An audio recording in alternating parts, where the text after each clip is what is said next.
اعوذ باللہ من الشیطان الرجیم بسم اللہ الرحمن الرحیم رب اشرح لی صدری ویسر لی امری واحلل عقدۃ من لسانی یفقہوا قولی صدق اللہ العظیم۔ جس طرح آپ سے پہلے میں نے کہا تھا کہ 2-3 آیتوں کے ذریعے میں آپ کو ہر موضوع کی بات پہنچا دیا کروں گا انشاءاللہ تعالیٰ۔ بھی ابھی پھر درس قرآن کا یہ سلسلہ جاری ہے، اور اس میں آپ سے آج ذکر کروں گا حقوق نسواں کے حوالے سے، خواتین کے حقوق کے حوالے سے، کہ اللہ تعالیٰ نے 3-4 آیتوں میں کیا کچھ فرما دیا ہے۔ جو قرآن میں آیا ہے، آپ جو چاہے بل بناتے رہیے، بحث کرتے رہیے، اللہ تعالیٰ کو اس سے کوئی سروکار نہیں، نہ اللہ کے رسول صلی اللہ علیہ وسلم کو۔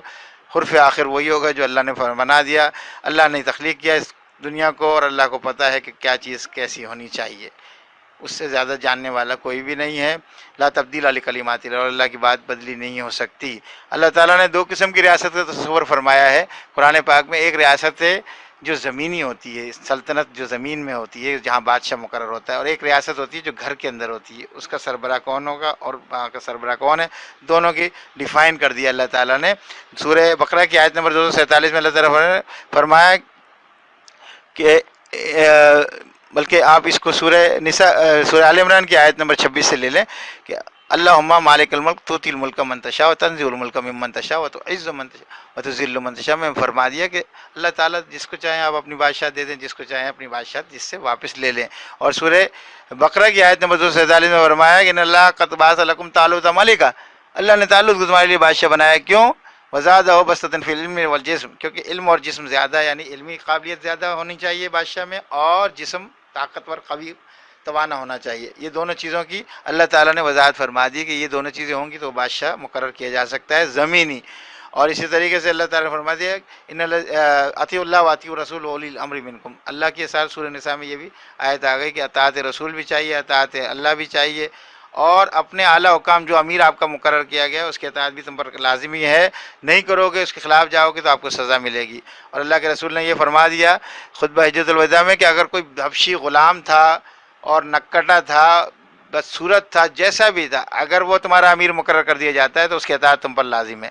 تو یہ چیز ہو گئی زمینی ریاست کے حوالے سے۔ اب آ گئی دوسری ریاست کی طرف، آ جائیے آپ کہ اللہ تعالیٰ نے کیا فرمایا کہ بھائی جو گھر کی ریاست ہے، آئلی ریاست، اس میں حکومت کا یا زمین ریاست والوں کا عمل دخل نہیں، وہاں ذمہ داری میں کسی اور کو سونپ رہا ہوں۔ کہ سورہ نساء کی آیت نمبر 34 میں اللہ تعالیٰ نے فرمایا کہ الرجال قوامون علی النساء بما فضل اللہ بعضهم علی بعض وبما انفقوا من اموالهم، جو اس لیے مردوں کو عورتوں پر حاکمیت ہے یا ان کو سربراہ بنایا گیا ہے کہ وہ اللہ نے ان کو افضل کیا ہے بعض کو بعض پر، یہ اللہ کا طریقہ ہے۔ اور اس لیے بھی کہ وہ اپنا مال خرچ کرتے ہیں، عورت گھر کی زینت بنے، مرد مال کمائے، پیسے کمائے، خرچ نان نفقہ کا بندوبست کرے، اس لیے اللہ تعالیٰ نے مرد کو بنا دیا گیا، اور پھر مرد پہ ذمہ داری ڈال دی اللہ تعالیٰ نے۔ اور یہ بھی فرما دیا لیس الذکر کالانثی، یہ اللہ تعالیٰ نے سورہ آل عمران کی آیت نمبر 36 میں بتایا کہ مرد عورتوں جیسا نہیں ہو سکتا، تم اس چکروں میں نہ پڑو۔ اس لیے اللہ تعالیٰ نے فرمایا کہ سورہ جاسیہ میں بھی ہے اور سورہ زمر میں بھی، سورہ زمر کی آیت نمبر 15 اور سورہ شورى کی آیت نمبر 45 میں 2 جگہ ایک ہی بات فرمائی ہے، ان الخاسرین الذین خسروا انفسهم وعلیہم یوم القیامۃ نارا ذالک هو الخسران المبین۔ اصل خسارہ وہ ہے کہ اگر تمہاری وجہ سے تمہارے گھر والے قیامت کے دن جہنم میں گئے یا تم خود گئے۔ اسی طرح سورہ تحریم 66 نمبر سورت کی بھی آیت نمبر 6 میں یہ فرما دیا قوا انفسکم واہلیکم نارا، کہ اپنے آپ کو اور اپنے گھر والوں کو قیامت کے دن جہنم سے بچاؤ۔ تو ذمہ داری مرد کو دی گئی، گھر کے معاملے میں باہر والے انٹرفیئر نہ کریں، اور باہر کے معاملے میں گھر والے عام آدمی انٹرفیئر نہ کرے زمینی ریاست میں، یہ تو تصور دے دیا۔ اور اس میں ایک